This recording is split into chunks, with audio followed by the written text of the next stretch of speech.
5টি জিনিসের মধ্যে সর্বপ্রথম আল্লাহ মুহাম্মদ সাল্লাল্লাহু আলাইহি ওয়াসাল্লামের নূরকে সৃষ্টি করেছেন। কথায় উত্তর হলো আল্লাহ তাআলা সর্বপ্রথম নূরে মুহাম্মাদি সৃষ্টি করেছেন। সবার আগে কি নবীকে সৃষ্টি করা হয়েছে? না, সবার আগে নবী করিম সাল্লাল্লাহু আলাইহি ওয়াসাল্লামকে সৃষ্টি করা হয়নি। এটি জাল কথা। আর এর বাইরে একটা হাদিস আপনারা আমাদের এই দেশে বেশি বেশি শুনে থাকেন যে আউয়ালু মা খালাকাল্লাহু নূরি, যে নবী সাল্লাল্লাহু আলাইহি ওয়াসাল্লাম নাকি বলেছেন আল্লাহ তাআলা সবকিছুর আগে আমার নূর সৃষ্টি করেছেন। তো নবী করিম সাল্লাল্লাহু আলাইহি ওয়াসাল্লামের মহব্বতে তার মর্যাদা বর্ণনা করতে গিয়ে আমাদের অনেক ভাইরা এই হাদিস বলেন। এই হাদিস সম্পর্কে মুহাদ্দিসগণ বলেছেন হাদিসটি জাল।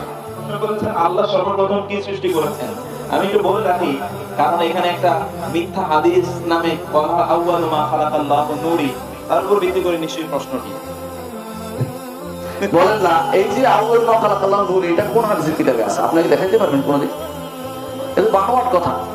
শিয়ারা কত তৈরি করেছে যে আল্লাহ আউয়ালু মা, তারপর তারা বলছেন যে 5 জন, সেই নূরে 5 জন, এদের নূর 5